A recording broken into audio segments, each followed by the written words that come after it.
hoping we can do today is take a look at how awakening, transcendence, and all of the experiences that go with it can be somehow translated into a film, and how we can take people who are in this fairly exalted state of consciousness and portray them in an effective way. So Sebastian here is the producer, the director, and the writer of this film.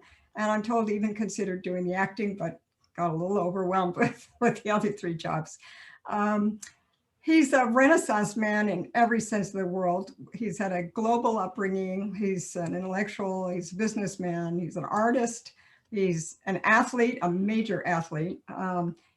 And he has multiple credits to his name in the acting and producing of movies. Plus, he's had a long connection with many varied aspects of the evolution of consciousness.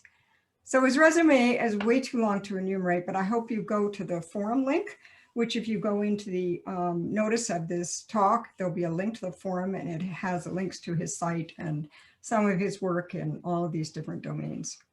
And if you haven't seen the movie Grace and Grit yet, you'll find a way to do that there. So I'd like to start, Sebastian, if I could, with your background in all things spiritual, and then lead into the specific expression of that in Grace and Grit. So it seems like you started really young. You talked about Zen talks from your father and comic books from India. I assume you lived in India when you were a child. So how did you develop an interest in spirituality, and then maybe how did it mature for you? I think my father was a professor of comparative religions with a specialty in India.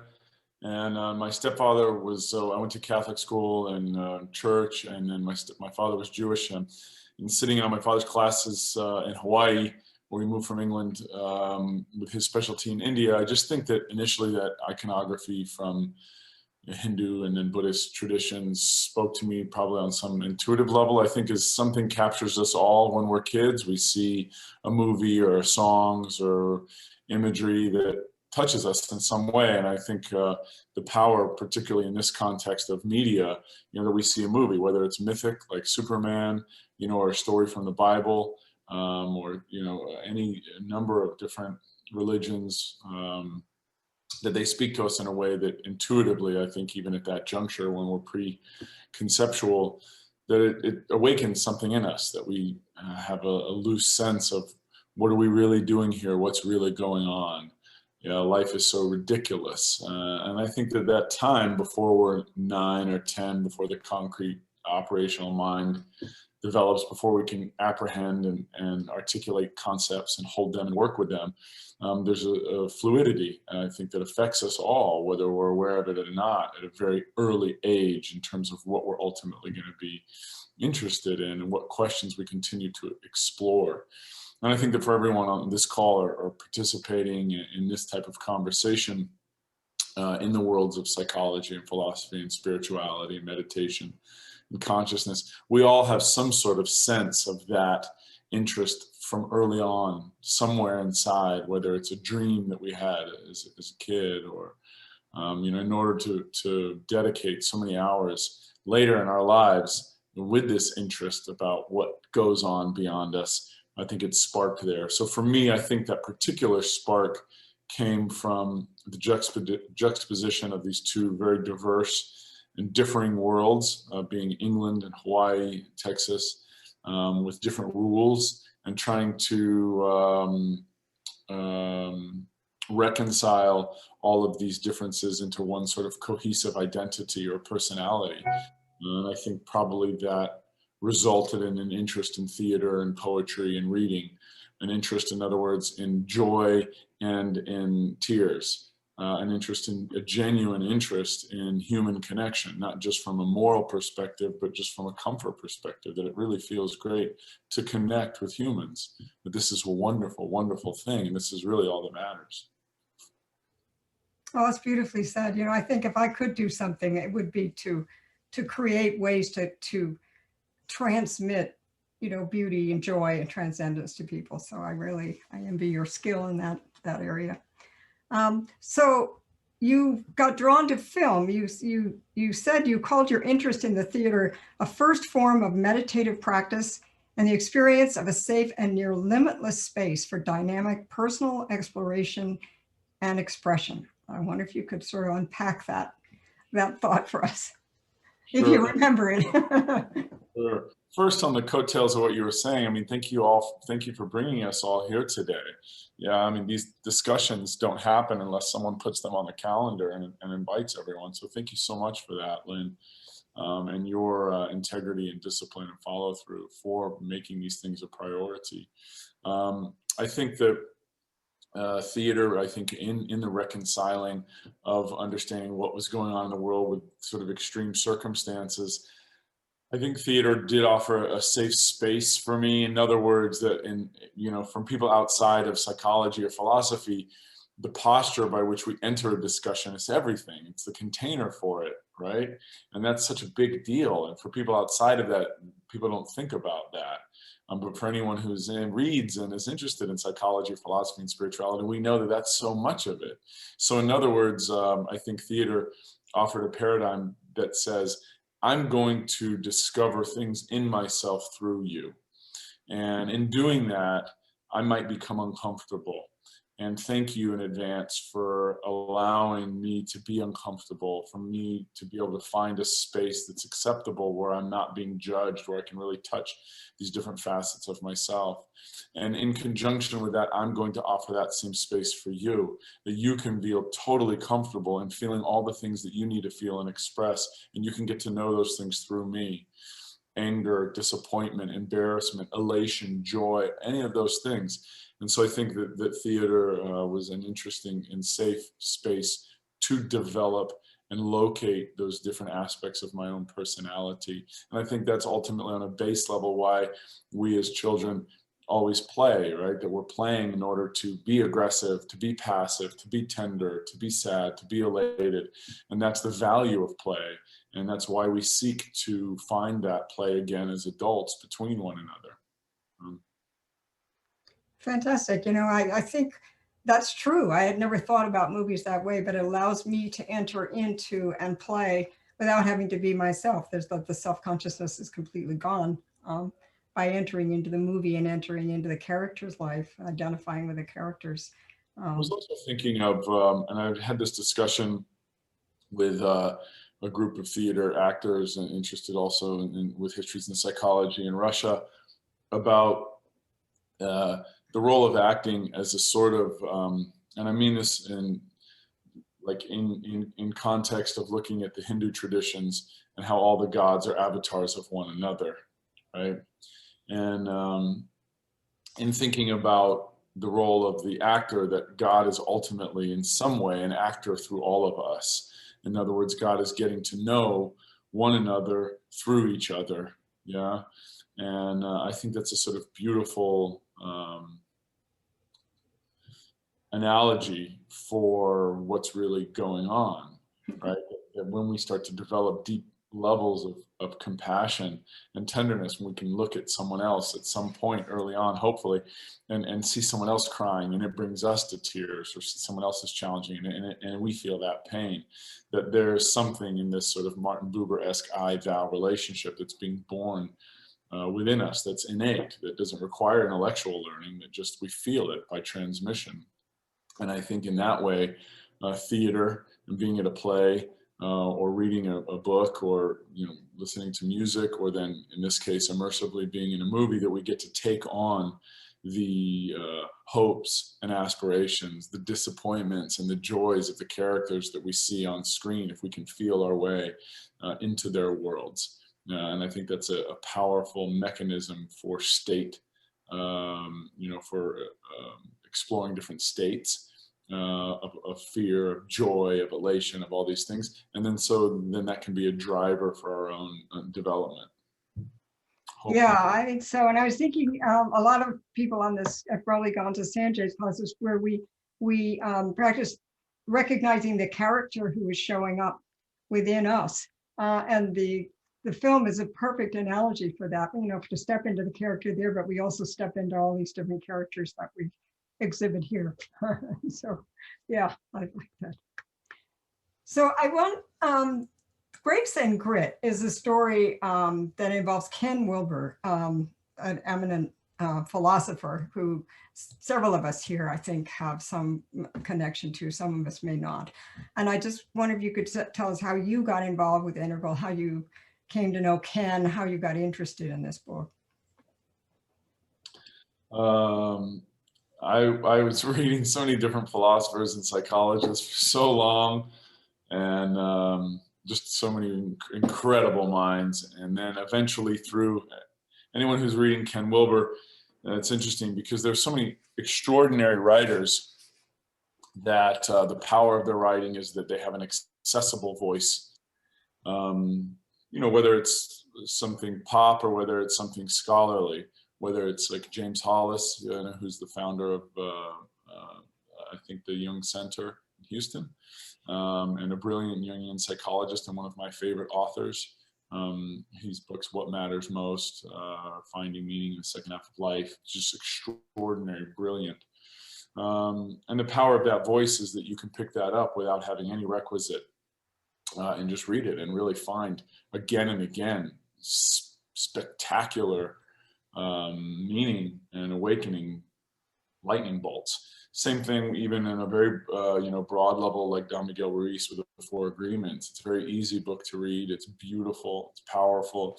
Marianne Williamson, in terms of her work with A Course in Miracles and her articulation of the relationship between fear and love and how the miracle exists between stepping from fear into love, into faith, in other words.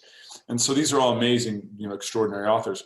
And then when somebody's reading probably enough books on consciousness, whether it's Jung or Freud or Schelling or Schopenhauer or any of these more contemporary, eventually it leads to Ken Wilber, I think.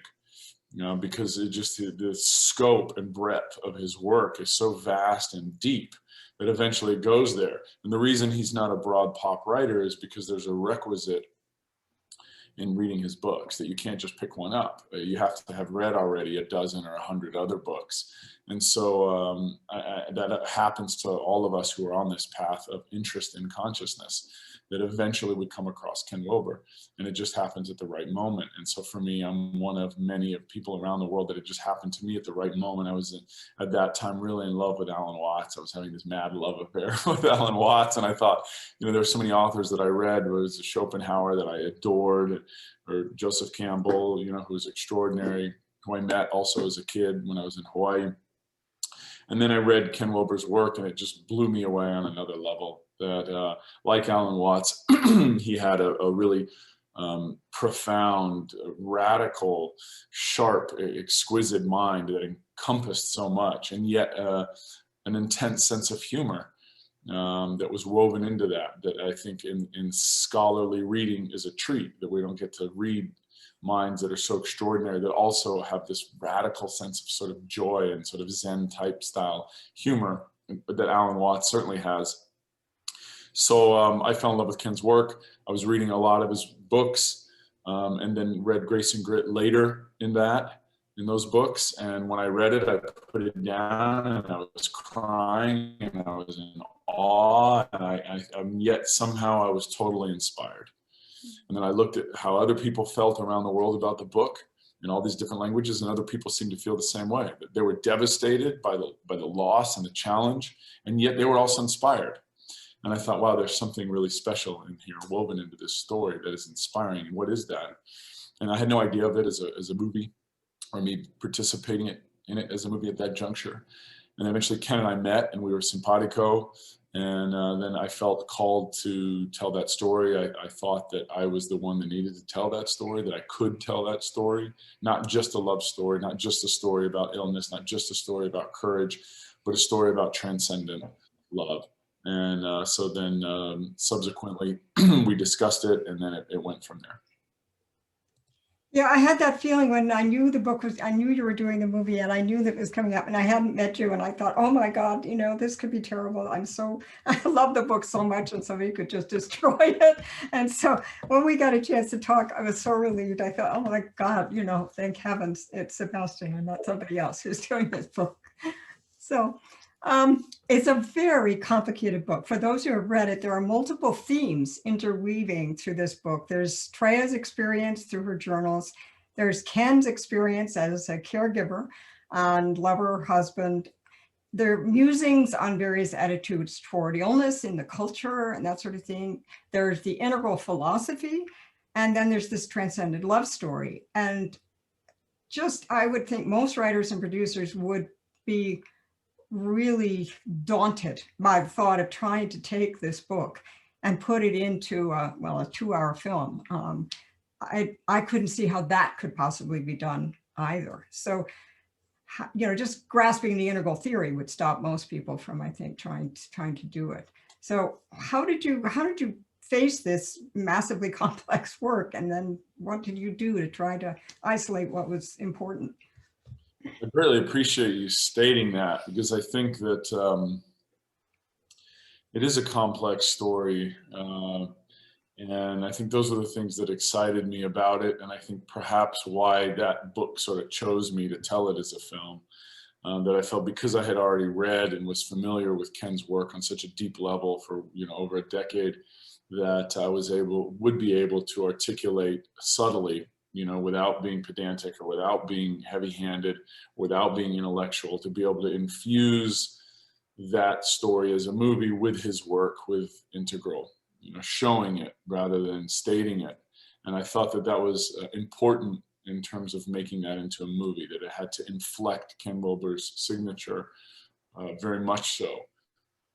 I think that's why it succeeded as a script, and I think that that's why he was very comfortable, that he thought, I think, or intuited or sensed that I would be able to do that. And I appreciate you saying that for a number of reasons, Lynn, because audiences are really responding strongly, almost across the board, with really, really enthusiastically. And yet some of the critics have loved it, whether it's Forbes or Screen Rant, or it's gotten great coverage at CNN, etc. But then other critics have been very aggressive against it. And it's interesting, the aggressive response, because you think that if someone listens to, like, let's say, a Marvin Gaye song, about love, how could someone be so against that, right? Unless they've either never loved someone or lost someone before, or they totally don't understand it. Yeah. And I think that dovetails back into what we're discussing a second ago about how do you come across Ken Wilber, that it's so complex and vast that there is a requisite. And perhaps to see this movie, there is a requisite that requires a certain amount of sentience within one's self, that most of the critics who are reviewing broad pop films are looking at superhero movies, and praising those, and this might not sit with them, and that's okay. That's certainly okay. So I think that I had the opportunity to make this film early on for a broader audience, meaning a broader budget with sort of big, movie stars, for like a $10 million budget that the company wanted to finance it for and fund it for as a vehicle for acclaim for their company. And I turned that down because I knew that this wasn't a broad pop film, that this is a film that is for a specific audience, that it might later reach a broad audience, but I needed to make a more humble film, or a more specific movie that really penetrated into what the key themes are in the story, which in this case, as you said, one of is transcendence. And I think that then in terms of the craftsmanship, just the basic cabinetry making of the movie, how did I tackle that? That was the question. The book is 400 pages, so I broke it down into 4 100-page sections. And then I use a number of different highlighters of different colors, what stays in, what gets left out, what stays in, but stays in just visually or metaphorically, what stays in but comes at a different place, like that. And then in the first draft of the script, it was maybe 165 pages or something like that. And then I took it down to 145, and then eventually we shot 117, I think, something like that. That's fascinating. I've actually never heard anybody talk about actually going through but that's a really interesting idea for a lot of things, actually. Multiple highlighters, what's in, what's out. I like it. I like it. Also, I wanted to, on what you said about, the complexity of the themes in the book, my duty as a storyteller is to stay true to this story, is to stay true to the original work, whether I like it or not. If I take this on, my karmic obligation is to tell the true original story that chronicles this human being, Treya's journals, right? Above and beyond everything. And Ken's writing and their work and their love and that story. And it was interesting because I flew to Colorado before the movie came out to show it to Ken. And on the way, I was rereading Chögyam Trungpa's The Myth of Freedom. And I'm a big fan of his work, and I've read all of his books. And I was rereading it on the way, and I'm on the plane. And then, the thing is, basically, the book is about meditation and about how not to intellectualize spirituality, right? And it's essentially about a text on Hinayana Buddhism and Zen. And, Trungpa has a brilliant sense of humor also, but point being is that there was this like interesting non sequitur paragraph within the book that I was reading before I landed in Colorado, and it talked about movies just out of nowhere. And it said, and these are his words, he was saying something like, Chögyam Trungpa was saying, we had, and this is 1976, right? He says, we held a film conference or a film workshop in Colorado. And at the workshop, people asked me, is it important to give audiences what they want, or is it important to make a good movie, he was saying. And the answer is it's more important to make a good movie. That if we give audiences what they want, we're consistently and continually bending down and bending down and bending down until the whole thing becomes absurd. What is important is to deliver a movie that is good, that raises audiences up, that gives them something perhaps that they don't think they want to see, but that they need to see. Yeah, that we offer up something that sparks something, that awakens and touches something within, that may not be received well at the beginning, but then they may later, when the audience catches up, be very well received. And it meant a lot to me when I read that before landing in Colorado, because I thought, yeah, this movie is a glorious, uplifting, hopeful movie like the story is, but it's also devastating. It also hurts. It's also hard to this isn't something you get together with a group of friends and say, let's have a lot of popcorn and hang out on Friday and watch a really fun movie. This is not that movie. But it is experiential. In other words, that somebody has to be ready to sit through it and say, I want to feel the devastation. I want to feel the hope. I want to feel the love, like a meditation. And I wanted to make a movie that was experiential, that would take someone through romantic, passionate, courageous, selfless, and ultimately transcendent love, as the book took me through those things. Yeah, I think the point about giving people what they need rather than what they want, we've seen mostly what they want, I think, out there, and we can see the consequences of that. And I know Ken Wilber said, Sebastian Siegel is an integral artist driving consciousness evolution. And that seems to me something that's really badly needed here. So capturing this transcendent quality, I noticed at the end of the movie, Ken says something about the transcendent. Somehow our love lives on. And Treya says, I pay more attention to life. And I think of Ken's transcendence and immanence, that you're capturing both of those in this movie. And so how do you go about doing that? I mean, just to take these ideas and then portray them in these characters seems to me a really an artistic venture for sure.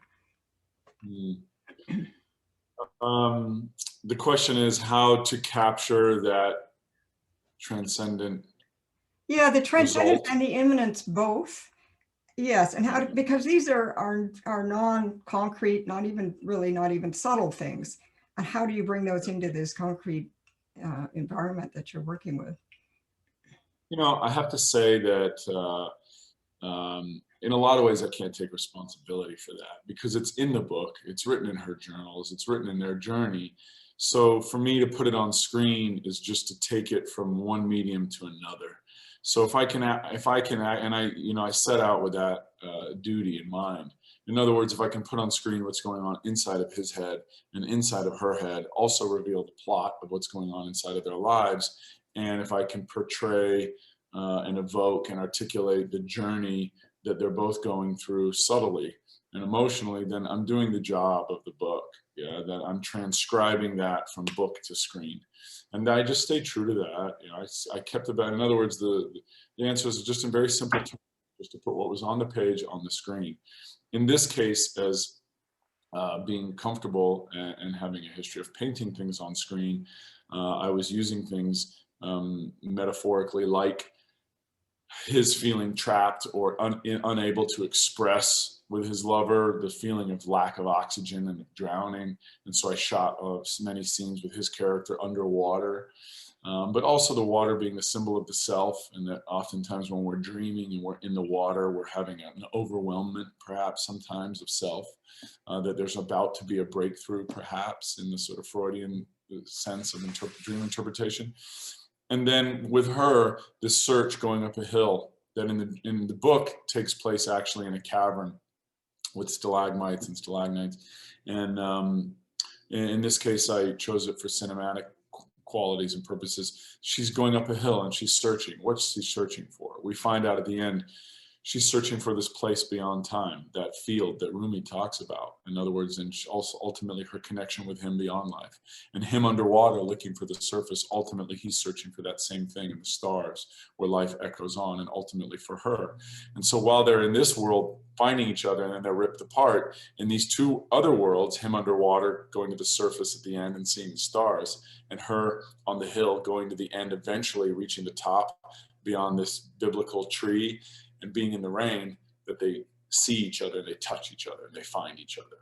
Yeah, and I think that perhaps going into the film, someone might for the first time subtly feel that, but then in watching it again or another time, say, okay, this really makes sense. And I certainly think there are many movies that I've watched on a number of times through that meant one thing to me at one juncture and then meant something else to me at another juncture when I was perhaps ready to perceive those things. So, to take 400 pages and put it into an hour and 48 minutes requires truncating a number of different things, and so you see us all and other people reading a book, and then they see the movie and they'll say, oh, well, the book was so much better. Right? All the people always say this, of course, because the book, we're automatically attaching avatars that we like. The person walks into the room, X happens. We automatically have a vision of what the room looks like and what the person looks like. Whereas in a movie, we have to make a choice. And sometimes that choice leaves out things, includes other things, but leaves things out. So in this case, painting it on screen, what was so important, using the actors, the characters, the dialogue, but also the lighting, the way we use light as a character in this film, and the way we use sound and music specifically as a character in the movie. In other words, the plot is a story about a man and a woman, but the theme is really a story about the moon and the stars, or the sun and the stars, as being lived and spoken through these two people. And so that has to be spoken, articulated through these visuals, through the dialogue, and through the light, and through the use of music and sound.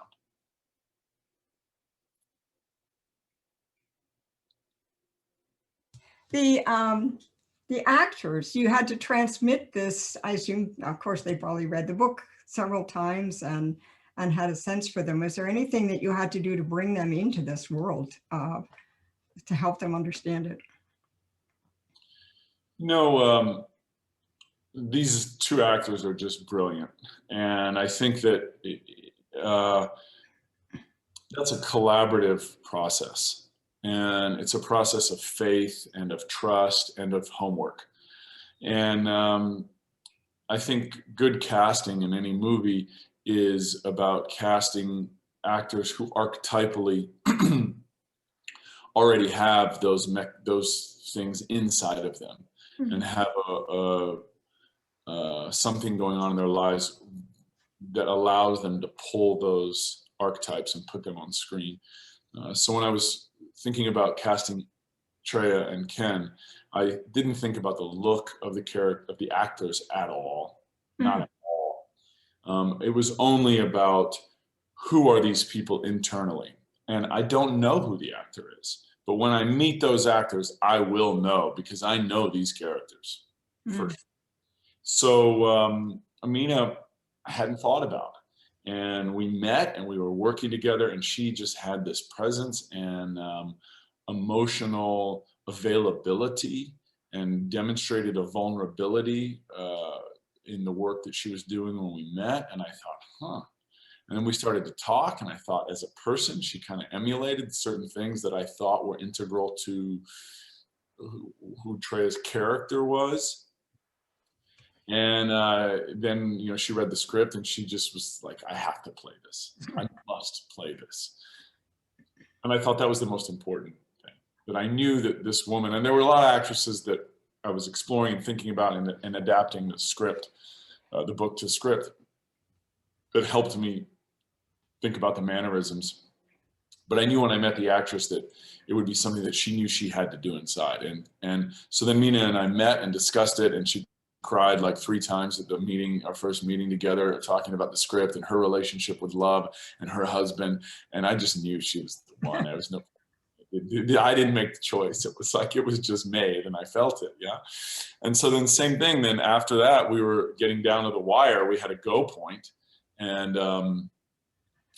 you know, and I was being sent all these names of like a lot of different famous big actors and this and that. And I knew I didn't want a celebrity. In other words, a famous, you know, like that kind of actor. I wanted a real brilliant actor to play this. That it's daunting to take on the role of Ken Wilber. How do you play someone, you know, who's such a prolific person in a particular field, and also someone who's living today, that the actor really need to embody these things. And then so when Stuart and I connected,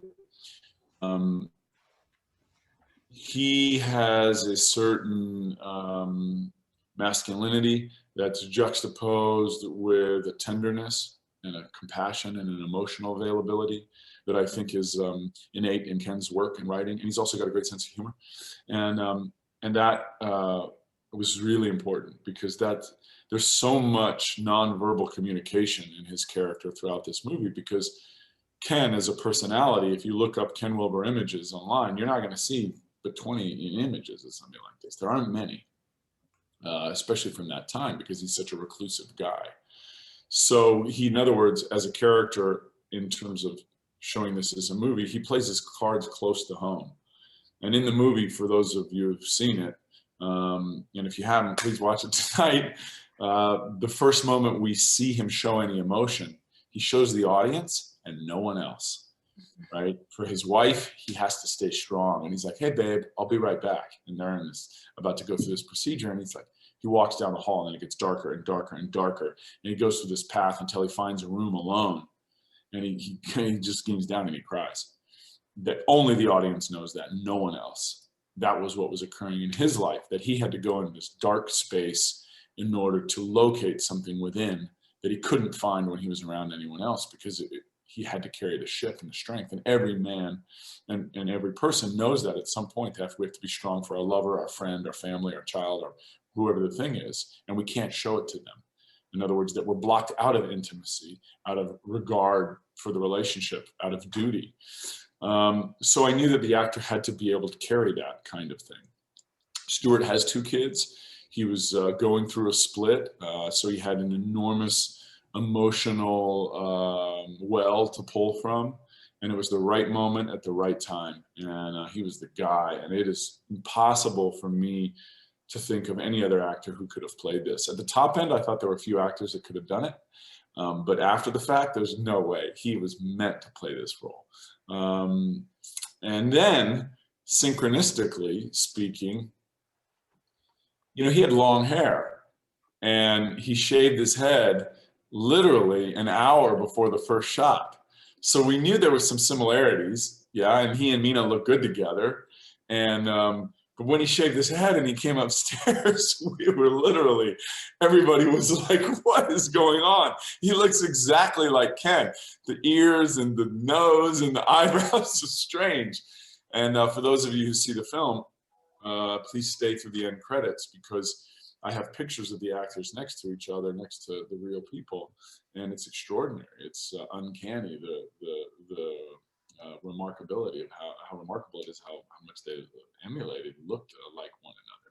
So in terms of the casting and in terms of bringing those things out, Lynn, it starts there with the casting, and then also these actors are really prepared. They both, were reading the book again and again and again. Stewart was not familiar with Ken Wilber before that, but was familiar with Chung and Trumpa and was familiar with Alan Watts, and was a long time meditator and sits in full lotus and has been, was really that guy in a lot of ways. And so he went on a 10-day crash course of Ken Wilber, and I was giving him videos and talks, and he was just ripping through books, and he literally locked himself away, I think, for like 10 days or something in his house and didn't do anything. He was just in a room doing nothing but, absorbing Ken Wilber. And then also, I think as an actor, at some point the actor has to depart from those people and who they are in the world, whether it's playing Alexander the Great or Abraham Lincoln or Ken Wilber. At some point the actor has to just give themselves to what's on the page.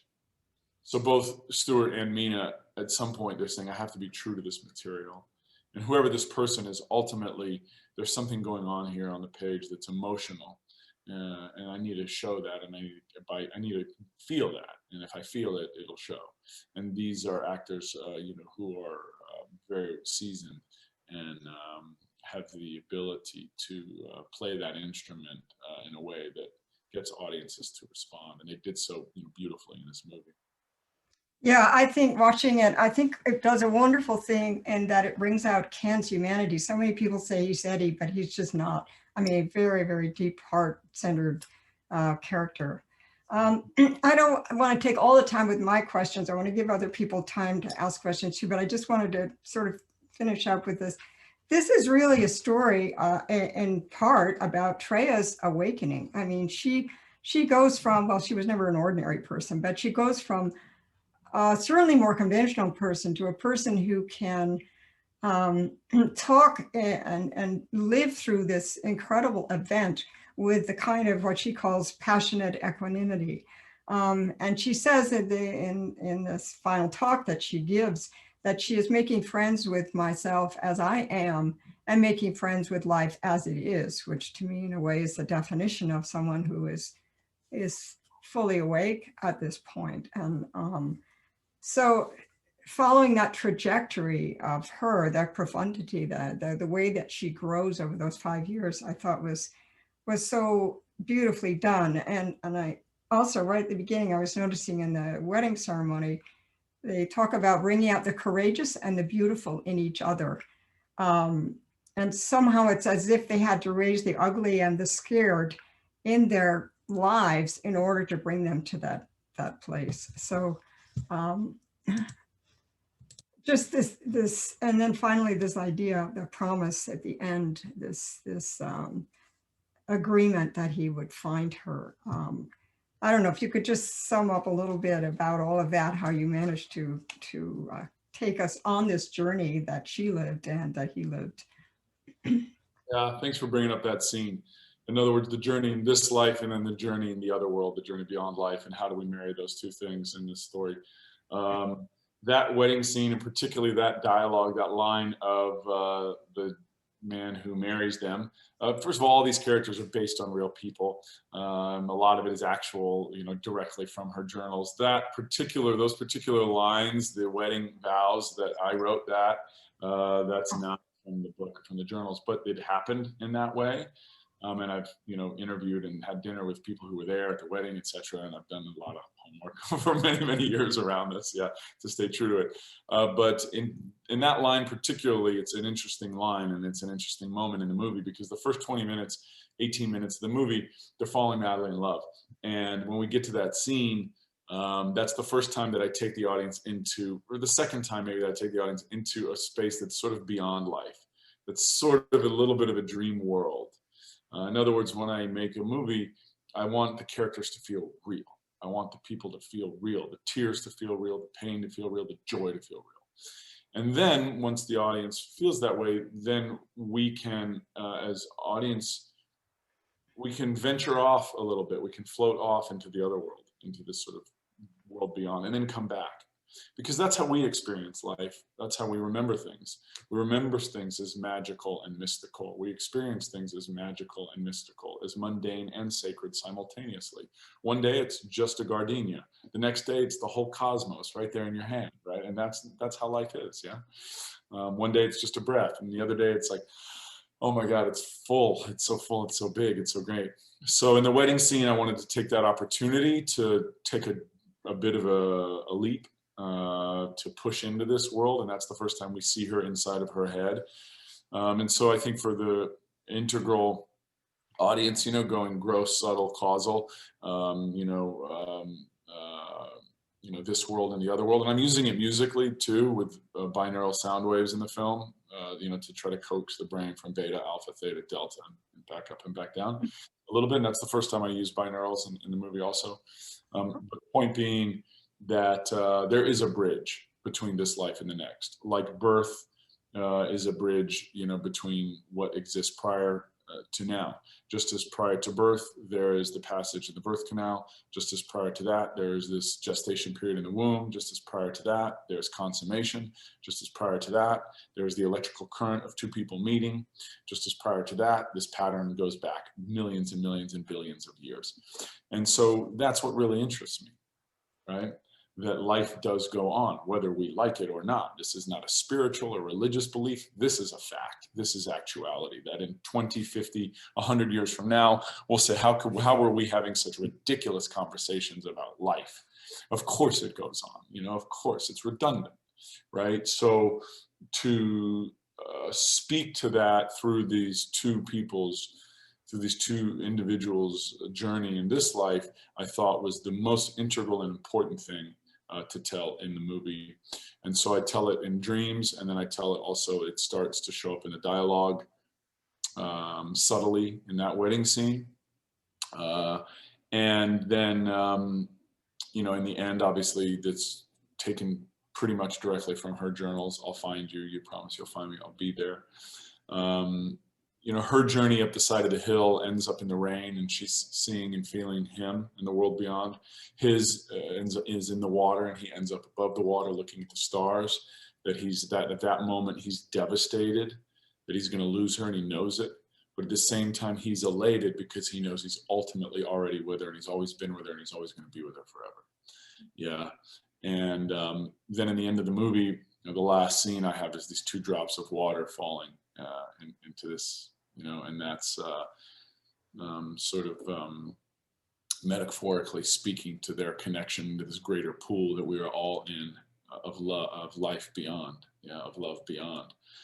And so I think that in terms of a movie, like a poem or like a song, we can't put it in intellectually. We have to represent it in ways that is absorbable for anybody. Yeah. As a reading, Khalil Gibran, or listening to great, music, like this song by U2, the song One. And every time I hear that song, I get a tear in my eye. The song's so powerful.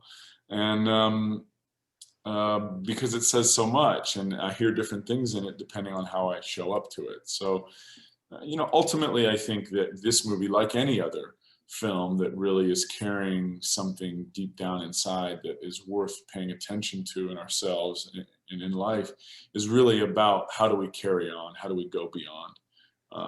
And I've been rocked and awakened by so many movies like that, whether it was, The Fountain or Titanic or Apocalypse Now or Braveheart, that these movies have spoken to me and so many audiences in a way to say, hey, there's something that's deep down inside me that's indelible, that's impenetrable, right? And I only know that by experiencing it, by touching it again. How do I touch it again, that space inside of me?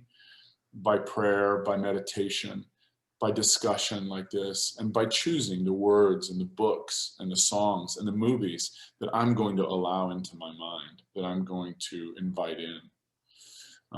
So I think that it's on the screen because it's in the book. And I think that I was drawn to tell this story because I was up for the challenge of being able to put those things on screen. And I hope that when you see it, that you'll feel that. And if you do, let me know. And if you don't, let me know. That's fine too. Thank you. Well, I've seen it twice now, and you're right. The second time I see so much more in it, and just a beautiful, beautiful film. You almost have me in tears here again talking about it today. So I could say a lot more about it. I'd like to give everybody else here a chance to ask some questions of your own or contribute anything that you'd like to do. So. I will say, I would just like to quickly note that, you know, big studios, you know, used to spend millions and, you know, hundreds of millions of dollars on billboards and things like this, and they don't anymore. They spend it all online. So they really own a lot of the critics, and they own a lot of these websites, and they are drivers of what gets seen. And a movie like this does not get seen without support from people. So if you think that, even whether you like the movie or not, if you think it's important and it needs to be seen, that it can open up sentience and compassion between human beings, as the book did to me and to so many people around the world, please write a review about it online. The 3 most important sites to write those things on would be Rotten Tomatoes, Amazon, and then IMDb, Fandango, Apple. But Rotten Tomatoes particularly, and Amazon, 38% of viewers will read audience reviews before they make a choice. If you make the time to do that, it would be hugely appreciated, not just by me, but everyone involved. And I think it's a good product, you know, for the world to you know, allow in. Yeah. Yeah. So Joan, did you? Yeah, well, I just wanted to say that I loved it. And I went in there wondering how this was going to turn out because of who Ken Wilber is and what he does and what he represents. And many movies that I have seen were not able to carry out what they wanted to. And you really hit it on the nail on the head.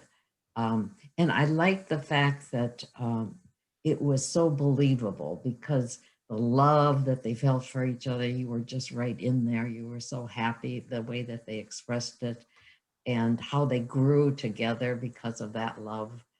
And then the disappointment and the fear and how that affected them. And you left that in there, which I thought was good. You know, you didn't want to see Ken getting, and you didn't want to see her getting so frustrated and stuff, but it's a part of life. And I don't know how anybody could go through that, 2 people, and not feel that threatened and angry. It's like the process of grief. There's many stages of it. I thought it was wonderful, and I can't wait to see it again. Thank you very much, Joan. There's so many incredible rom-coms and movies out there, love stories that follow a conventional trajectory, and you know, they just get facsimiled, right, again and again and again. And I think one of the things that spoke to me about this book and about this story was that it shows really the way we love.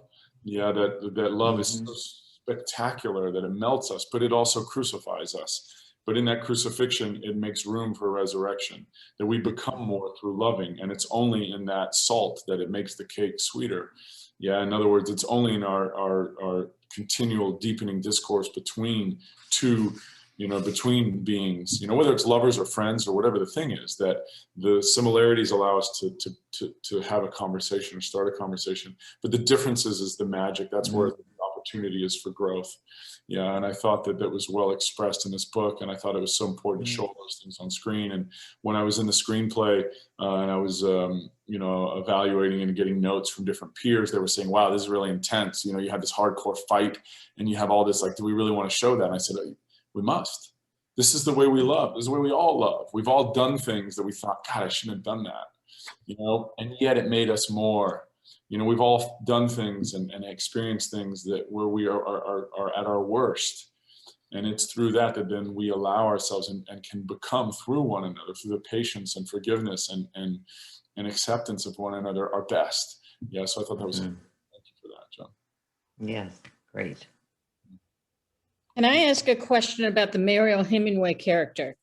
Yeah. Such a frustration that she seems so enamored with Ken, and barely a passing thought to the situation that Treya was in. Obviously, she was the one who recognized that the cancer was not gone, but had very little empathy or effort to even address that. Thanks for that. So as it's written, yeah, in the book, yeah, it's taken almost directly from their journals. And I wanted to put that on screen exactly as it was shown, exactly as it was written.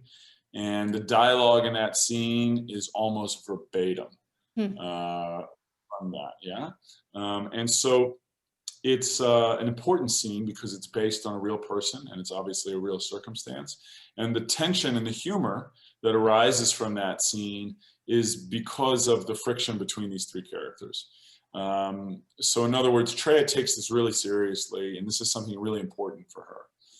There was a scene that happened before that that I ended up cutting out of the movie that will be in the director's cut. By the way, there will be a longer version of this movie in maybe 24 months or 30 months when the timing is right. And that version of the movie will be like 2 hours and 2.5 hours. This movie is 1 hour, 48 minutes. So it'll be almost an hour longer with a lot of material that will support a lot of the things exactly that you're speaking to, Debbie. Things that I think are important in the book, but that for the purposes of a film have to get left out. But in terms of this scene, you know, Treya really wants to do this. And Ken says, look, I'm not buying this, but it's your decision, my love. And if you believe in this and you want to do this, let's have a discussion about it. Let's bounce it back and forth. I'm going to tell you what I really think.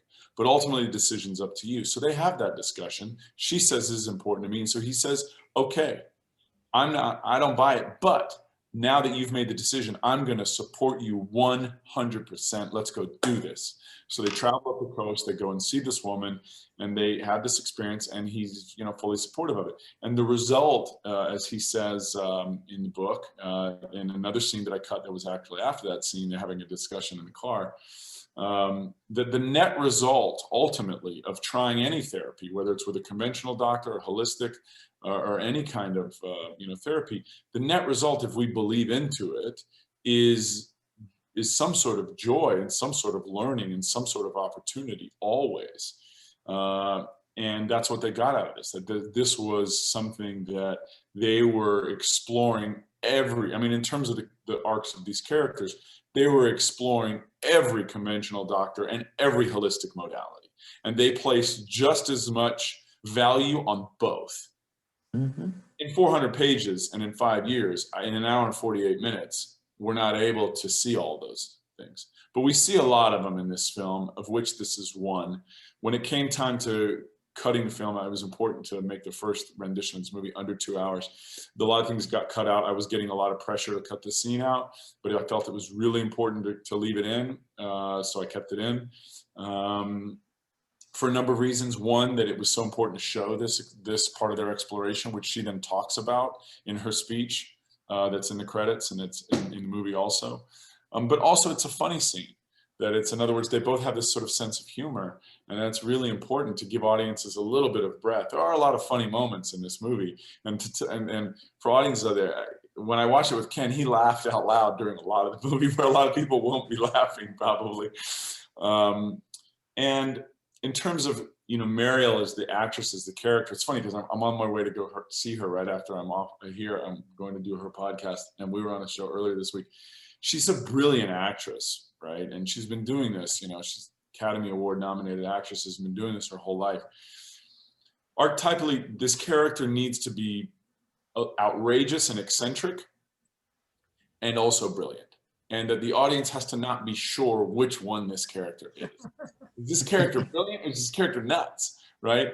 And Mariel is this woman who is so wise and so grounded and yet outrageous and full of enthusiasm. I mean, this woman is like a burst of light, you know? I mean, she's got so much energy. It's like unbelievable. So when she leaned into that and went big with it, you know, it really brings that humor and that fun, and also that, you know, brings that into the character and the scene, but also what was written on the page and what was written directly in their journals. This, you know, this character is doing something. For those of you who haven't seen the film yet, you know, or who are going to watch it, or going to watch it for you know, another time, you know, this character is saying, hey, I'm feeling energy in you, and I want to shift that energy. Very real, right? This character is also saying, no one has had the channels in their brain opened up as much as my channels, the character is saying, to 10 since the Buddha, and now me, and now you, Ken Wilber. Outrageous, okay? And there's a humor in that outrageousness. And the humor exists because it's both tender and real, and the care is there, but it's also outrageous, right? And that's when we're at a talk, or we're at a dinner, or we're with someone, and we're like, and we can't hold back the laughter, because the pressure is to not laugh, but we have to let it out because it's so outrageous. And I think that's where we find the funny moments in life that are also tender. Yeah. And so, and I think it's on the screen. I think Ken certainly felt that it is. And so thank you for bringing that up and for voicing that. And I got to ask one last thing, since I don't know about Ken Wilber's personal life. Did he ever remarry? He did. He remarried. And, you know, it was a long period, you know, where he, after, you know, Treya passed, he wrote 3 books that have been hugely influential in the worlds of psychology and spirituality and philosophy. Grace and Grit, Sex Ecology, Spirituality, and A Brief History of Everything. And then started to write assertively after that. He did remarry for a brief period. They became very close friends, you know, an amazing woman. Essentially, she really wanted to have kids. I don't think he wanted to at that point, that his duty is he's birthing already so much work as an author. This guy writes faster than I can read, right? You know, he's a book a year pretty much his whole life. And so then he has been, you know, loyal to that calling, yeah, that it just kind of rips through him. And I think ultimately when we have a calling like that at any point in our lives, we have to give ourselves fully to it. You know, I know that for me, I could relate to this in a way that you know, I've always wanted to have kids, but I've also felt that I don't want to be partial to being a father and partial to being a storyteller, that the time will happen when it's ready, when it's right. And right now, it's just not plausible for me, at least today, because my duties as a storyteller, I feel, are so important, are speaking through me, that I need to give my complete devotion to that. And I do. I'm relentlessly, you know, disciplined with that, as I think he has been and continues to be. Well, I loved that scene because, if you know, my life has been dealing with illness for 35 years, and not my own, but as a caregiver, and just seeing all of the different things that get thrown on you, all the things you're willing to try, because of course you're desperate, so you go everywhere, and you run into characters like this, and I think it brings up the craziness of that search, you know, that the going anywhere, and the just all of the ways you can get hit back by these avenues that you go down and that are so strange. And I also thought it was really important in that I think I see illness as a spiritual path, and I see this movie as showing us that too. And there is so much out there in the world that tears people with illness down. And this movie brings out the heroism, the courage, and the growth that comes through the movie. So I think, you know, all of that, all of the pain that you show, all of the anger, it's so authentic. It's so real. People don't go through serious illness without major upheavals and major growth, particularly if they stay together through this. That's just an amazing thing. So I really thank you for doing that as well, bringing that in. You know, Titanic is an amazing love story that also is, you know, a huge, you know, box office hit and a broad pop film. And I think one of the things about that film that's interesting is sure, it's the story of a sinking of a ship, and these two people who fall in love, and you know, everybody knows how it ends, and yet people want to see it because it's not really the story of a sinking of a ship. It's the sinking of the ship that creates the urgency for these two characters who might not have had the courage to love one another, who might not have defied all of the people and situations around them to love one another. It gives them the courage to say, we're confronting our mortality. We've only got 1 second left to live. Let's love each other. That's more important than anything. And I think that as humans, of course, we all know we're going to pass, but it's far enough off in the future, we think, that we don't have to pay attention to it. So we don't sign up for those things that are daunting. But if we knew that we were on a boat and it was sinking, we've only got a day left or a few days left, potentially we might say, oh my God, I got to do everything here and now. And I think that makes Titanic a great love story, is that these two people say, we're confronting our mortality. We've only got a second left. Let's step up and do what really matters. And so in the same way with Grace and Grit, illness is part of the plot, but it's not really the story. It's just the catalyst. It's the driver for these two humans to say, let's love each other and give everything we can. I mean, we're being ripped apart. If we're being ripped apart, let's find a way to let this thing echo on, to continue the dance and the song and the music, the moon and the stars through each other. Let's find that space beyond us and honor that space and celebrate that space as more real than this space, just as real as this space. Beautiful, beautiful. Well, we've taken an hour of half of your time instead of an hour. So maybe this is a good note to close on. And to everybody who's watching this, please do go see this movie. You won't regret it.